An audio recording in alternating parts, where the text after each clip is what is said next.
Bueno, ya está con nosotros Jonathan Pérez para poner el dedo en la llaga. Bienvenido, Jonathan, ahora sí. Hola de nuevo. Hola, ¿cómo estás? Oye, qué gusto Buenas saludarte. noches, Azul, Juan. Y para hablar de este tema, a ver, el tema de seguridad, Jonathan, vamos por partes porque hay varias cosas que comentar. Tenemos, por un lado, la presentación de un proceso de trabajo y de resultados que nos brindan una película, digamos, de la situación. Y luego otra que en voz de la oposición particularmente pareciera que es otra película y que se manifestó ayer en la comparecencia de Rosa Isela en el Senado. Si quieres, vamos a recuperar un poquito de lo que fue particularmente la intervención de Lili Téllez para regresar contigo y hablar de este contraste. La orden a la Guardia Nacional es no hacer nada, tal y como lo acabamos de ver en un video reciente. Bien lo señalan periodistas mexicanos. Estamos ante una desactivación frente al crimen organizado y la Guardia Nacional es el grupo de decanes más caro que ha tenido este país. Abrazos, no balazos, se convirtió en una frase grosera. Es equivalente a una aleación de incompetencia, cobardía y falta de humanidad. Con la 4T hay más muertos que antes, van 91,000 asesinatos y contando. Comparado a los 3 primeros años del gobierno de Peña Nieto, la 4T lo rebasa con el doble de muertos.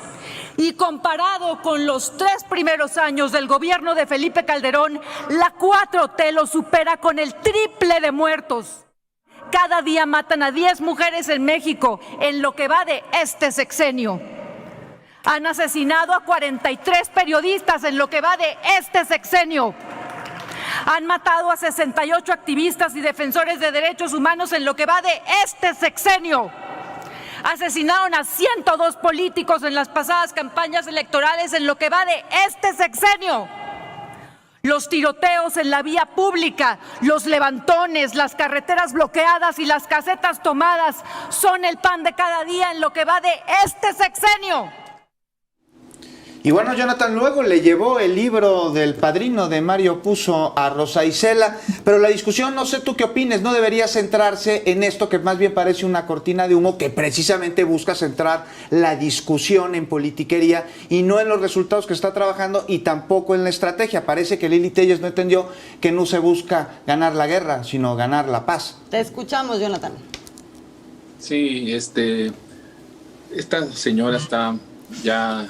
La hemos perdido desde hace muchísimos años, es lamentable. Pero es que por una parte es un poco como de sentido común. Si dice que en el periodo de Calderón hay menos muertos en los primeros 3 años, pues es que ahí inició la guerra. No podíamos tener un número de víctimas tan fuerte en el inicio de la guerra, es algo lógico. Decía ella que después con Peña Nieto, bueno, ahí hay exponencialmente un crecimiento porque Peña Nieto es el personaje que profundiza la guerra. ¿Y qué pasa cuando llega Andrés Manuel López Obrador? Pues ya tienes desatado. Para cuando llega esta transformación hay que recordarle a nuestros televidentes que ya habían pasado 12 años de guerra y que las instituciones de seguridad que tenían que ser las responsables de cuidarle a usted y a mí eran personas que tomaban, que cotorreaban, que convivían con los narcos más despiadados de este país.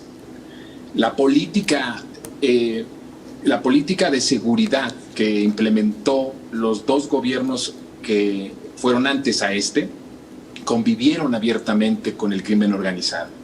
Incluso el sexenio pasado fue patrocinada su campaña electoral de Peña Nieto por el crimen organizado. Entonces es muy lógico el que tengamos cifras que no debemos de despreciar, que no debemos de menospreciar ni de decir que pues son, como lo dijo Calderón, daños colaterales, sin duda alguna.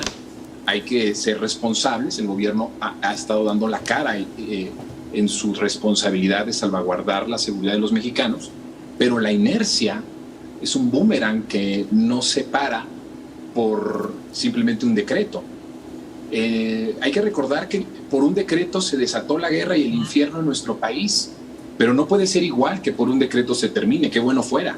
El daño que se causó no se causó en las partes banales de la sociedad, no, se profundizó en el tejido social, en las escuelas, en las comunidades, en todos los puntos de encuentro de la sociedad. Es decir, tenemos prácticamente una generación ya perdida por esto.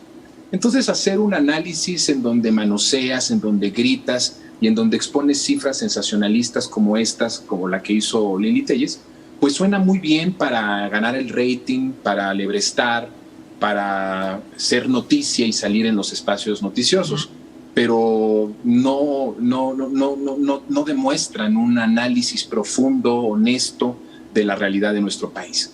Me parece que el esfuerzo que se está haciendo ahora es un esfuerzo titánico por combatir la inseguridad desde los frentes que tuviesen que haber sido los frentes que asumieran los anteriores gobiernos. El ver la desigualdad, el ver la pobreza, el ver los sueños frustrados de millones de mexicanos y de millones de jóvenes que no tienen acceso a la universidad, que no tienen acceso a la preparatoria, que no pueden comprarse algo elemental que les guste como jóvenes. Esta frustración fue llenada, esos espacios fueron llenados por el crimen organizado, fueron llenados por invitaciones directas del crimen a participar, y eso me parece que el atender a estos jóvenes, atender esas causas de desigualdad, es la tarea más importante de pacificación, no solo en México, sino en todo el mundo. Y también crear una Guardia Nacional en tiempo récord. Estábamos en manos de delincuentes. No estoy generalizando que todos los de la Policía Federal lo eran, pero sí sus jefes, sí sus altos mandos, y la cifra escandalosa de que para cuidar a más de 150 millones de mexicanos y mexicanas había 20,000 efectivos nacionales o federales, y ahora tenemos una Guardia Nacional que superan los 100,000. Me parece que esos esfuerzos no los tenemos que echar en saco roto, y no tendríamos por qué regatearle a la Cuarta Transformación el esfuerzo que está haciendo por todos los frentes llegar a pacificar a cada uno de los estados, donde además, dicho sea de paso, la concentración de la violencia en estos estados tiene particularidades, y cada una tendría que ser estudiada y analizada. Ver quiénes son los fiscales, quiénes son los gobernadores, quiénes son los secretarios de seguridad en cada uno de esos lugares. En los municipios, evidentemente, también. Y sería muy importante que supiésemos si tienen nexos o no con el narcotráfico o con grupos de la delincuencia organizada, ver fechas y datos de a partir de qué momento crecieron o se fortalecieron ciertos espacios del crimen o ciertos cárteles de la droga o cárteles de la delincuencia organizada, para podernos dar una idea de que no solamente con la parte federal podría solucionarse el problema, sino que tendríamos que observar el comportamiento y las personas que están al frente en los estados y en los municipios.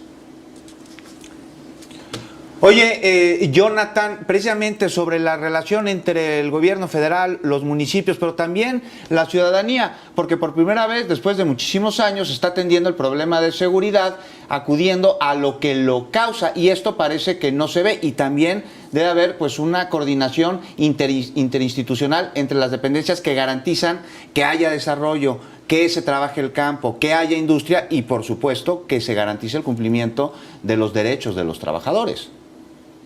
Sí, es importante la relación del gobierno federal con las instancias locales, pero también vemos cómo quienes han politizado la seguridad pues han sido ellos.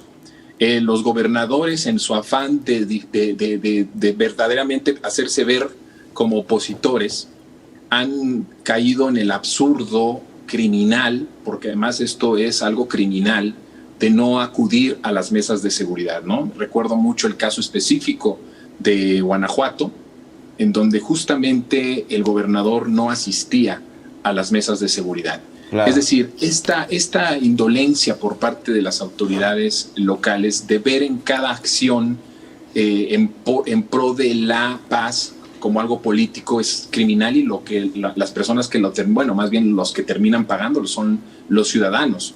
Creo que es importante que haya comunicación y que haya una verdadera coordinación. Si tú te das cuenta, en los estados en donde hay coordinación o mejor coordinación hay entre las fuerzas federales, las locales, hablando de los estados y los municipios, es en donde mejores resultados está dando la estrategia de pacificación. Pues ya Me veremos, parece que ya veremos, tiene que ser un Jonathan. esfuerzo en conjunto. Ya veremos qué sucede con aquellos estados que llegan gobernadores de Morena precisamente con esta Así coordinación. Muchas gracias.